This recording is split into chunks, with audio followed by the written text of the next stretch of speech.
Ya ayyuhalladzina amanu qu anfusakum wa ahlikum nar waquduhan nas wal hijarah 'alaiha malaikatun ghiladun shidad la ya'sunallaha ma amarahum wa yaf'aluna ma yu'marun. Wa qala nabiyina Muhammadin sallallahu alaihi wasallam ittaqillaha haitsu kunta wa bi sayyi'ati hasanatan tamhuha wa khaliqin nas bi khuluqin hasanin. Sadaqallahul azim. Yang pertama-tama dan yang paling utama, marilah kita panjatkan puja-puji syukur kita atas kehadiran Allah Subhanahu wa taala, yang dimana Allah telah memberikan kita nikmat sehat, nikmat iman, hidayahnya, sampai detik ini kita masih dapat merasakan kenikmatan tersebut dan dapat melaksanakan kewajiban ibadah yang sedang kita lakukan bersama-sama ini, yakni ibadah puasa Ramadan. Yang kedua kalinya, sholawat serta salam tak lupa pula kita curahkan kepada baginda Nabi kita, yakni Nabi Muhammad Sallallahu Alaihi Wasallam, yang dimana beliaulah yang telah memperjuangkan agama Islam ini dari zaman jahiliyah hingga zaman Islamiyah.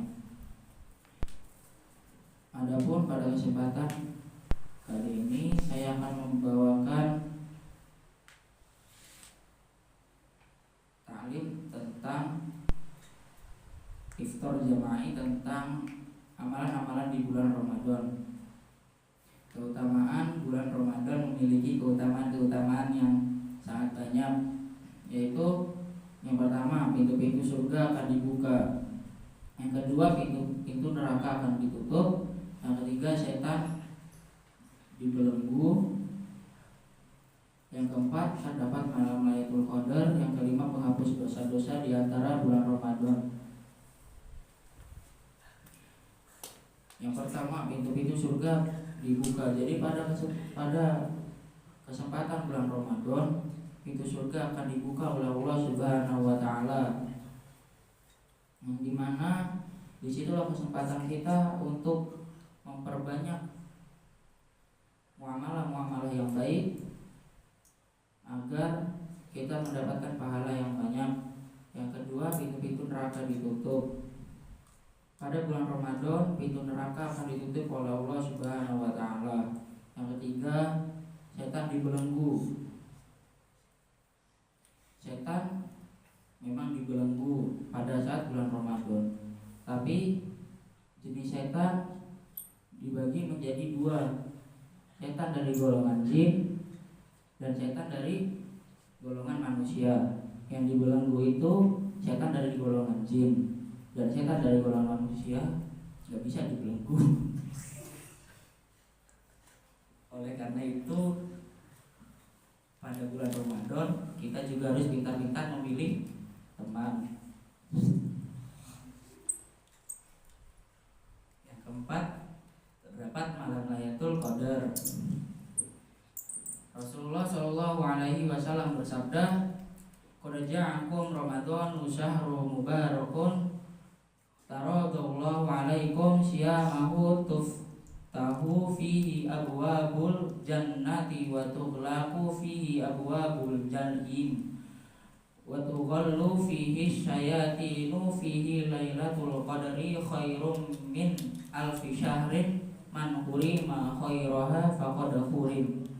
Yang artinya, telah datang kepada kalian bulan Ramadan, bulan penuh berkah. Allah mewajibkan puasa atas kalian pada bulan tersebut. Dibukakan pintu-pintu surga, ditutup pintu-pintu neraka, dan dibelenggu para setan. Di dalamnya terdapat malam Lailatul Qadar yang lebih baik daripada 1000 bulan. Barang siapa diharamkan mendapatkan kebaikan pada malam tersebut, maka sungguh dia telah diharamkan dari kebaikan yang sangat banyak. Hadis riwayat Ahmad. Hadis ini menjelaskan bahwa banyaknya berkah di dalam bulan Ramadan. Jadi alangkah sayangnya jika kita pada saat bulan Ramadan kita malah menyia-nyiakan waktu ataupun kesempatan yang telah diberikan oleh Allah Subhanahu wa taala. Yang kelima, penghapus dosa-dosa. Rasulullah Shallallahu Alaihi Wasallam juga bersabda, as-shalawatul khamsu wal jumu'atu ilal jumu'ati wa ramadhanu ila ramadhana mukaffaratun ma bainahuma idza tunibatil kaba'ir. Yang artinya sholat 5 waktu dari sholat Jumat ke sholat Jumat berikutnya, dari Ramadan ke Ramadan berikutnya, menghapus dosa-dosa di antara keduanya selama dia menjauhi dosa-dosa besar. Bulan Ramadan adalah bulan yang penuh berkah, dilipat gandakan seluruh amal kebajikan, perbuatan yang utama menjadi perbuatan yang utama di sisi Allah Subhanahu wa taala. Jadi alangkah sayangnya jika kita menyepelekan bulan Ramadan ini dengan artian kita menyia-nyiakan waktu yang telah diberikan oleh Allah Subhanahu wa taala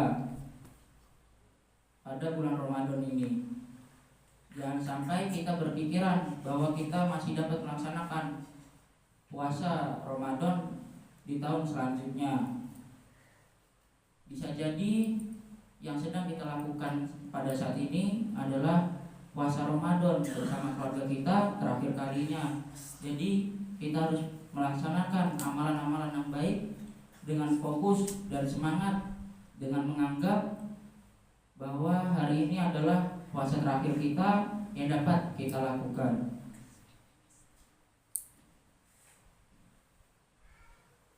Ada pula hal yang kita kerjakan selama bulan Ramadan, yakni sudah jelas yang pertama puasa. Rasulullah SAW bersabda, "Man shoma Ramadana imana wa ihtisaban ghufira lahu ma taqaddama min dzambi." Yang artinya barang siapa sholat pada bulan Ramadan karena iman dan mengharap pahala, maka diampuninya dosa-dosanya yang telah lalu. Yang kedua, sedekah. Rasulullah SAW bersabda, "Afdhalus shadaqati shadaqatun fi Ramadan." Sedekah yang paling utama adalah sedekah di bulan Ramadan. Bagaimana tidak jika kita bersedekah di bulan biasa-biasanya saja ataupun di bulan yang selain di bulan Ramadan, itu saja kita sudah mendapatkan keberkahan dan pahala yang besar di sisi Allah. Apalagi jika kita bersedekah di dalam bulan Ramadan, maka lebih banyak lagi pahala, rahmat dan yang lainnya yang Allah berikan kepada kita. Yang ketiga, membaca Al-Quran. Bulan Ramadan adalah bulan Al-Quran. Kita semua dianjurkan agar memperbanyak membacanya pada bulan Ramadan. Di bulan Ramadan, kebanyakan ulama terdahulu menyibukkan diri mereka dengan membaca Al-Quran. Jadi alangkah baiknya jika kita memasuki bulan Ramadan itu berlomba-lomba untuk mengkhatamkan bacaan Al-Quran dengan membacanya setiap hari. Bukan berarti berlomba-lomba membacanya asal dengan cepat-cepat, tidak menggunakan makna, tajwid dan huruf dan kaidah huruf dengan benar. Tetapi kita tetap membacanya seperti normal dengan niat untuk mencari ridho Allah, agar Al-Quran yang sedang kita baca ataupun kita yang sedang membaca Al-Quran itu akan mendapatkan ganjaran pahala di sisi Allah Subhanahu wa taala. Yang keempat, ada iktikaf.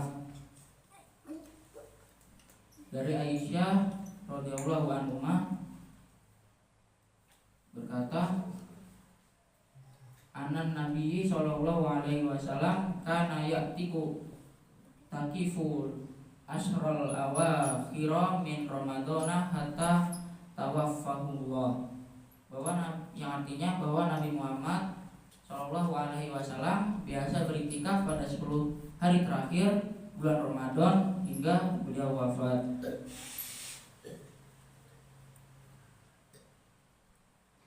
Pada 10 hari terakhir yang terdapat pada bulan Ramadan, terdapatlah malam Lailatul Qadar, yang dimana malam tersebut lebih baik daripada 1000 bulan. Oleh karena itu Rasulullah Shallallahu Alaihi Wasallam menganjurkan, bahkan beliau sendiri terbiasa melakukan iktikaf pada 10 hari terakhir hingga beliau wafat. Yang kelima, umroh. Rasulullah Shallallahu Alaihi Wasallam bersabda, umratun fi Ramadan ta'dilu hajjatan, yang artinya pahala umrah pada bulan Ramadan menyamai pahala haji. Dari riwayat Bukhari dan Muslim. Hal ini disebabkan karena seluruh amalan-amalan baik yang kita kerjakan pada bulan Ramadan itu akan dilipat gandakan pahalanya oleh Allah Subhanahu wa taala.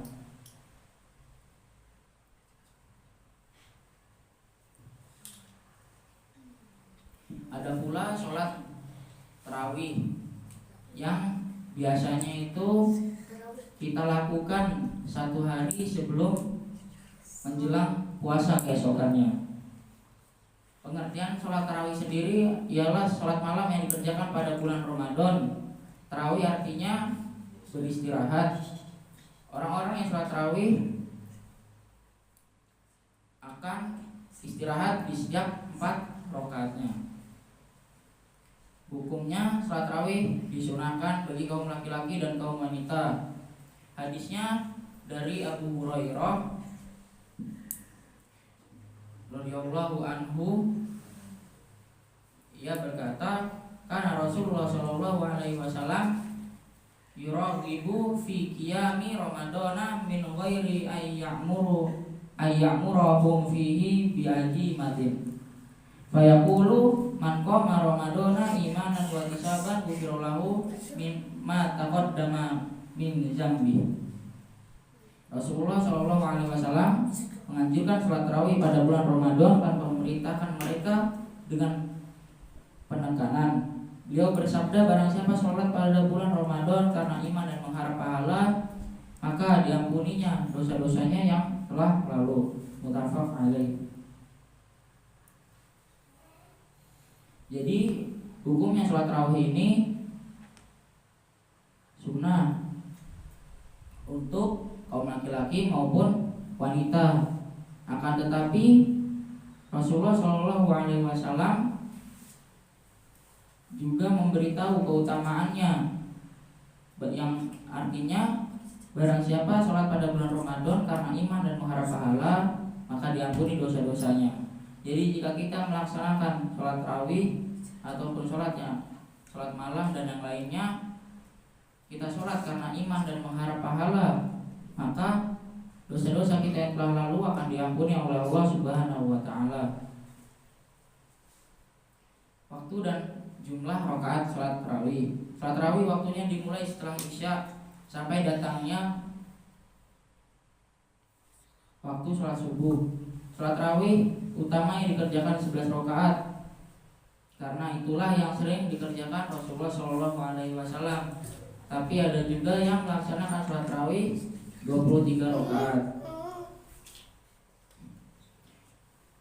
Dari Aisyah radhiyallahu anha berkata, maka Rasulullah Shallallahu Alaihi Wasallam yazidu fi Ramadana wala fi ghairihi ala ihda asrata rakaatan. Ya, artinya Rasulullah Shallallahu Alaihi Wasallam telah bersabda, tidak pernah menambah dalam sholat malam pada bulan Ramadan atau bulan lainnya lebih dari 11 rakaat. Muttafaq alaih. Namun bila dikerjakan dengan bilangan selain itu, maka boleh. Kesalahan yang banyak terjadi di tengah masyarakat ketika mengerjakan sholat tarawih, para imam masjid mengerjakan sholat dengan tergesa-gesa sekali, tidak tumaninah dalam ruku dan sujud. Ada banyak yang sholat tarawih itu cepat-cepat, entah dikarenakan karena masih banyak kesibukan, atau karena terlalu semangat, ataupun memang ingin cepat-cepat mengakhiri sholat tarawih tersebut. Dan hal itu masih sering terjadi ataupun masih sering kita lihat, biasanya di kampung-kampung ataupun desa-desa yang masih mengikuti masih mengikuti ajaran-ajaran ataupun kebiasaan mereka yang sering mereka lakukan di sana.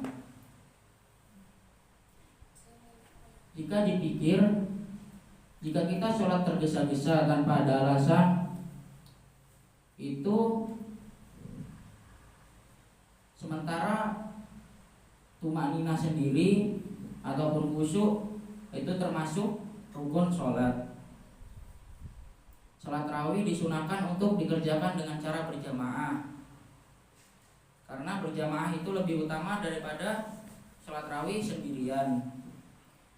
Rasulullah SAW juga bersabda, man qama ma'al imami hatta yang farifa kutiba lahu qiyamu lailah.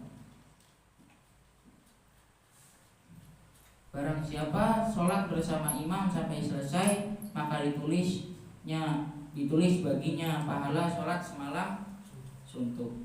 Hadis riwayat At-Tirmizi.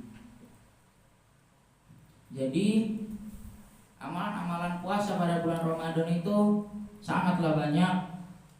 Bukan hanya yang tertera di dalam buku ataupun yang saya sampaikan, akan tetapi masih lebih banyak dari itu.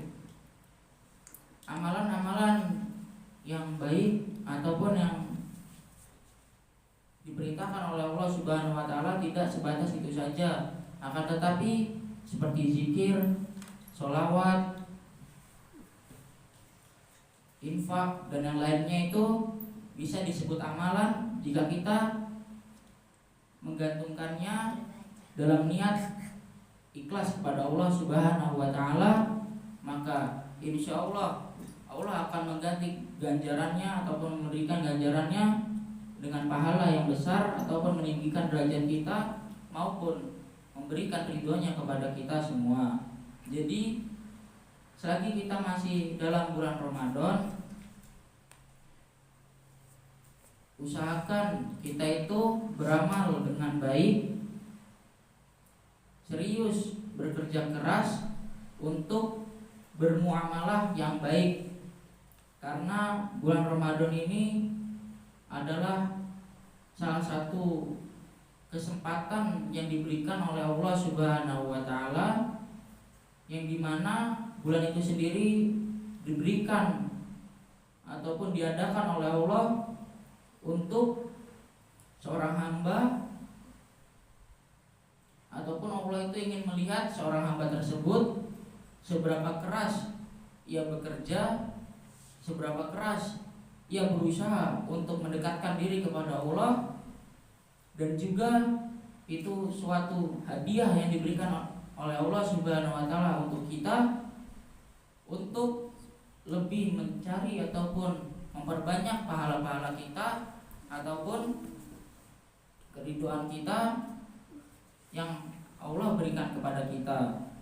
Jadi itulah mengapa kita harus lebih berusaha ataupun lebih keras lagi untuk melaksanakan puasa Ramadan dengan cara mengamalkan muamalah-muamalah dengan ikhlas dan semangat. Karena bisa jadi bulan Ramadan ini tidak datang dua kali pada diri kita.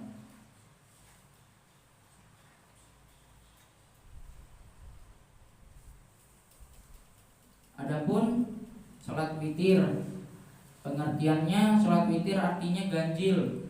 Sedangkan sholat witir adalah sholat yang dikerjakan di antara sholat isya dan sholat subuh dan sebagai penutup sholat malam. Dinamakan sholat witir karena sholat ini dikerjakan dengan rakaat yang ganjil. Sholat witir biasa dilakukan setelah sholat tahajud biasanya. Tapi pada bulan Ramadan, sholat witir sering dikerjakan pada saat kita melaksanakan sholat tarawih di akhir sholat kita. Hukum sholat witir, hukumnya sunnah muakkad. Ali bin Abi Thalib radhiyallahu anhu berkata, laisal witru bihajmin kahayatil maktubati walakin sunnatun sannaha Rasulullah sallallahu alaihi wasallam. Ini artinya salat witir itu tidaklah wajib sebagaimana salat fardu, tapi ia hanyalah sunnah yang dilakukan oleh Rasulullah sallallahu alaihi wasallam. Hadis riwayat At-Tirmidzi, An-Nasai dan Hakim. Waktu dan jumlah rakaat salat witir itu dikerjakan antara salat Isya sampai datangnya waktu salat subuh. Salat ini lebih utama dikerjakan pada akhir malam. Namun apabila seseorang khawatir tidak bangun pada akhir malam, maka hendaknya mengerjakannya di awal malam. Rasulullah Shallallahu Alaihi Wasallam bersabda, "Man khofa an la yakuma min akhiril lail fal yutir awwalah. Waman tomi'a ayyakuma khirahu fal yutir akhiral lail fa inna sholata akhiril laili mashhudah wa dzalika afdol." Yang artinya barang siapa yang khawatir tidak bangun pada bagian akhir malam, hendaknya ia sholat witir pada awal malam. Dan barang siapa sangat ingin bangun pada akhirnya, hendaknya ia sholat witir pada akhir malam, karena sholat pada akhir malam itu disaksikan oleh malaikat dan hal itu lebih utama. Hadis riwayat Muslim. Jadi sholat witir ini bisa dilakukan awal malam dan akhir malam. Akan tetapi jika kita takut melakukannya di akhir malam, takut untuk jika kita takut tidak bangun pada sholat malam pada akhir malam untuk melakukan sholat witir tersebut, maka kita lebih baik sholatnya di awal malam daripada kita ingin sholatnya di akhir malam akan tetapi kita tidak bangun. Itu kita lebih baik melakukannya di awal malam. Akan tetapi ganjarannya lebih banyak jika kita melakukan sholat witir di akhir malam, karena langsung disaksikan oleh para malaikat. Jumlahnya sholat witir yang paling dikit yakni 1. Boleh juga dikerjakan dengan 3, 5, 7 atau 9 rakaat. Akan tetapi kita lebih sering menggunakan yang paling sering ditemukan itu 1 rakaat membaca 3 surat, dan ada pula langsung melaksanakannya 3 rakaat. Rasulullah Shallallahu Alaihi Wasallam bersabda, "Al-witru hakun ala kulli muslimin, faman ahabba ayyutira bi khamsin falyaf'al, waman ahabba ayyutira bisalasin falyaf'al, waman ahabba ayyutira biwahidatin falyaf'al." Ya, artinya witir itu hak bagi setiap muslim. Barang siapa senang salat witir dengan 5 rakaat, hendaknya ia kerjakan. Barang siapa senang salat witir dengan 3 rakaat, hendaknya ia kerjakan. Barang siapa senang salat witir dengan 1 rakaat, hendaknya ia kerjakan. Hadis riwayat Abu Dawud. Apabila salat witir dikerjakan dengan 3 rakaat, maka disunahkannya pada rakaat pertama setelah surat Al-Fatihah membaca surat Al-A'la, yang kedua Al-Ikhlas, yang kedua Al-Kafirun, yang terakhir itu Al-Ikhlas. Disunahkannya membaca surat Al-A'la, Al-Kafirun dan Al-Ikhlas. Tapi bisa juga kita membacanya dengan surat yang lain, atau yang biasanya dilakukan yakni membaca surat Al-Ikhlas, Al-Falaq, baru yang terakhir An-Nas. Pada bulan puasa juga, pada malam terakhirnya terdapat malam yang dinamakan malam 1000 bulan ataupun Lailatul Qadar. Lailatul Qadar yakni malam yang kemuliaannya yang hanya terdapat pada bulan Ramadan. Keutamaan malam Lailatul Qadar. Allah Subhanahu wa ta'ala menyebutkan tentang keutamaannya malam Lailatul Qadar dengan firman-Nya dalam surat Al-Qadar. Bismillahirrahmanirrahim. Inna anzalnahu fi lailatul qadar wa ma adraka ma lailatul qadar. Lailatul qadri khairum min alfi syahr. Tanazzalul malaikatu war-ruhu fiha bi idzni rabbihim min kulli amr. Salamun hiya hatta matla'il fajar. Shadaqallahul azim. Artinya sesungguhnya kami telah menurunkannya Al-Quran pada malam Lailatul Qadar. Dan tahukah kamu apakah malam kemuliaan itu? Malam kemuliaan itu lebih baik daripada 1000 bulan. Pada malam itu turun para malaikat dan Jibril dengan izin Tuhannya untuk mengatur semua urusan. Sejahteralah malam itu sampai terbitnya fajar. Quran surat Al-Qadar 1-5. Allah telah menjelaskan keutamaan malam Lailatul Qadar. Salah satunya sebagai malam di mana turunnya Al-Qur'anul Karim. Surat Al-Qadar di atas menunjukkan beberapa keutamaan malam Lailatul Qadar. Yang pertama, ibadah pada malam tersebut lebih baik daripada ibadah selama 1000 bulan di bulan lain. Jadi jika kita pada saat itu beribadah pada malam yang tepat, yakni malam Lailatul Qadar, maka ibadah kita itu dinilai lebih baik daripada 1000 bulan yang lain, daripada bulan-bulan yang lain. Yang kedua, para malaikat turun beriringan dengan turunnya berkah dan rahmat. Jadi pada malam itu pula malaikat itu pada turun untuk memberikan berkah dan rahmat. Waktunya waktu malam Lailatul Qadar. Waktu malam Lailatul Qadar berada di antara 10 malam terakhir bulan Ramadan, dan lebih khusus lagi pada malam-malam yang ganjil. Rasulullah SAW telah bersabda, taharrau lailatal qadri fil asril awakhiri min Ramadan. Ya, artinya carilah Lailatul Qadar pada 10 malam terakhir bulan Ramadan. Hadis riwayat Bukhari dan Muslim.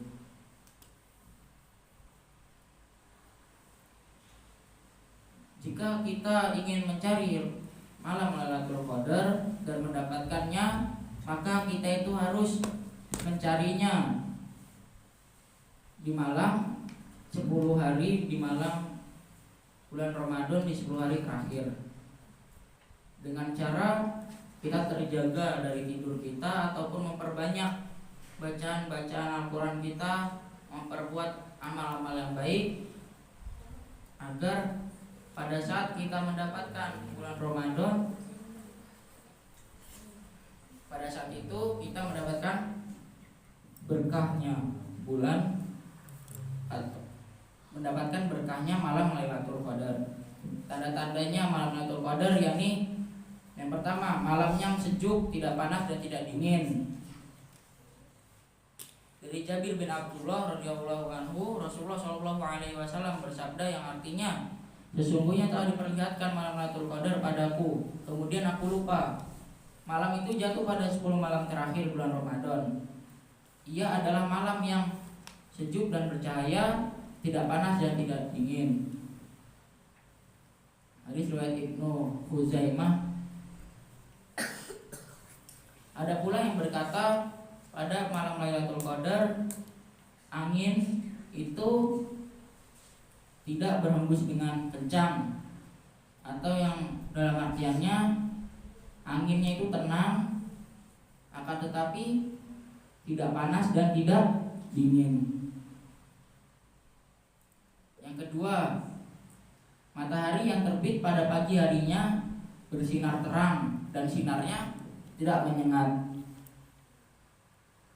Tanda yang kedua yakni pada saat matahari terbit pada pagi hari yang biasanya panasnya itu menyengat, ini sinarnya tidak menyengat.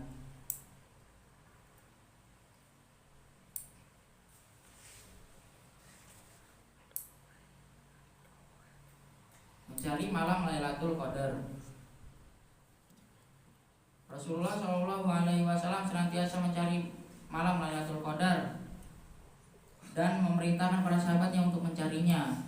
Beliau membangunkan keluarganya untuk beribadah pada malam Lailatul Qadar.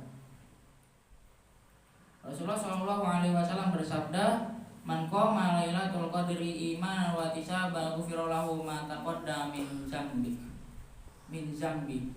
Barang siapa yang bangun sholat di malam Lailatul Qadar karena iman dan mengharap pahala, maka diampuni dosa-dosa yang telah lalu. Hadis riwayat Bukhari dan Muslim.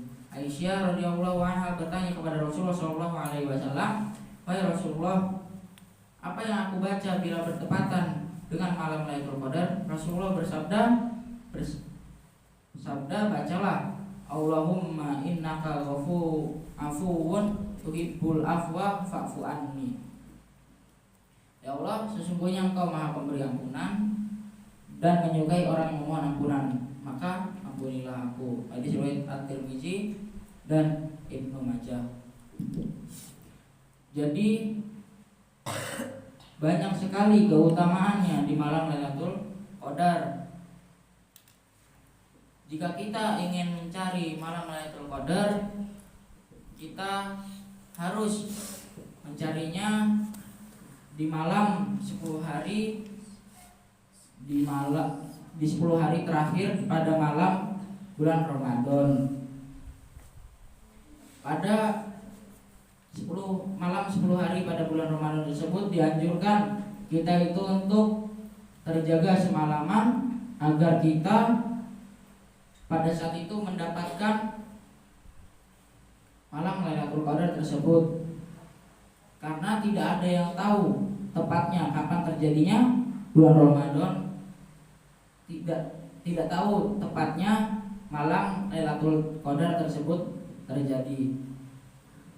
Jadi jika kita terjaga semalaman dengan cara beribadah ataupun bermuamalah yang baik, yang kita ikhlaskan ataupun kita niatkan untuk beribadah kepada Allah Subhanahu wa taala, dan pada saat itu pula malam Lailatul Qadar itu kita dapatkan, maka sungguh kita itu termasuk orang-orang yang beruntung karena dapat merasakan ataupun mendapatkan malam Lailatul Qadar tersebut. Beda halnya jika kita telah terjaga semalaman hingga jam 10 ataupun jam 11, kita telah merasa yakin bahwa kita telah mendapatkannya, lalu kita tidur. Ternyata malam Lailatul Qadar tersebut datang di jam 12, jam 1 dan yang lainnya. Oleh karena itu kita seharusnya pada malam Lailatul Qadar tersebut, jika kita ingin mendapatkan malam itu dan mendapatkan keberkahan dan ridhonya dari Allah, alangkah baiknya jika kita itu terjaga semalaman dengan cara membaca Al-Quran, sholat, zikir, sholawat, dan ibadah-ibadah yang lainnya, agar pada saat itu kita masih bisa mendapatkan ataupun kita dapat mendapatkan malam Lailatul Qadar.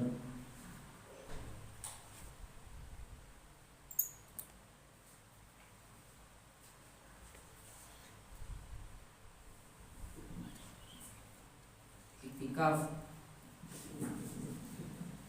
Ada pula yang dinamakan iktikaf. Iktikaf itu berdiam diri di dalam masjid, yang biasanya dilakukan oleh para jamaah ataupun dilakukan oleh umat muslim pada 10 hari terakhir, guna untuk mencari malam Lailatul Qadar tersebut. Karena berdiam diri di masjid adalah salah satu tempat ataupun sesuatu yang baik untuk kita melakukan pencarian ataupun melakukan iktikaf untuk mencari 10 hari terakhir ataupun mencari malam Lailatul Qadar.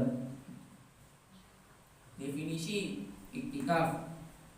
Iktikaf sendiri menurut bahasa yang artinya menetapi sesuatu dan mengikat diri kepadanya. sedang menurut istilah, yakni menetapi masjid dan berdiam diri di dalamnya dengan niat mendekatkan diri kepada Allah Subhanahu wa taala. Mengapa umat muslim ataupun orang-orang Islam pada zaman sekarang itu lebih memilih untuk berdiam diri di masjid, beriktikaf ataupun beriktikaf di masjid? Karena masjid itu selain tempat ibadahnya umat muslim sendiri, masjid itu biasa dikenal bersih dan nyaman, yang dimana jika kita beriktikaf dalam masjid, kita mampu memfokuskan diri kepada Allah Subhanahu wa taala. Karena kita tidak perlu memikirkan bahwa tempat itu akan kotor, bahwa tempat itu panas ataupun terlalu dingin. Oleh karena itu, masjidlah yang menjadi tempat yang paling baik untuk kita beriktikaf. Manfaat iktikaf yakni untuk mengikatkan hati supaya senantiasa mengingat Allah Subhanahu wa taala. Ya, iktikaf selalu dikaitkan dengan 10 hari terakhir bulan Ramadan, yang dimana pada malam itu kita mencari malam Lailatul Qadar.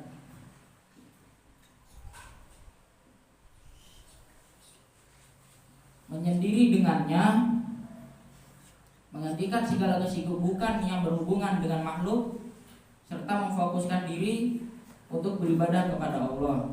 Jika kita telah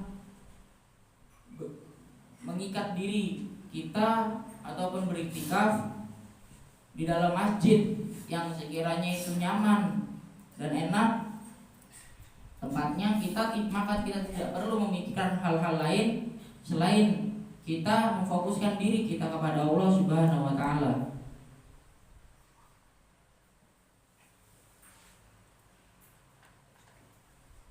Oleh karena itu, alangkah baiknya jika kita ingin beriktikaf, maka pilihlah masjid ataupun carilah masjid yang baik, yang bagus, dan fasilitas masjidnya tersebut bagus agar kita dapat fokus beribadah kepada Allah Subhanahu wa taala. Hukum iktikaf. Hukumnya yakni sunnah. Allah Subhanahu wa taala berfirman,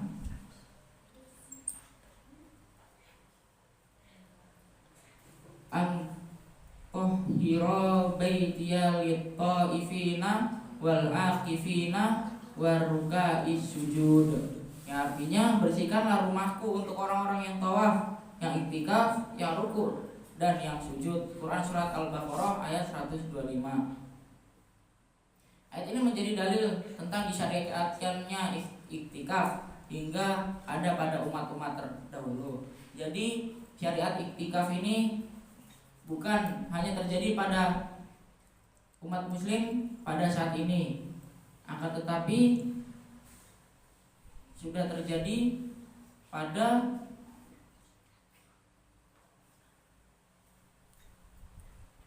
zaman dahulu. Jadi mungkin ini saja yang bisa saya sampaikan pada kesempatan sore hari ini. Semoga dapat kita amalkan pada kegiatan puasa kita esok maupun puasa yang akan mendatang. Semoga bermanfaat. Wabillahi taufiq wal hidayah. Wal akhir. Wassalamualaikum warahmatullahi wabarakatuh.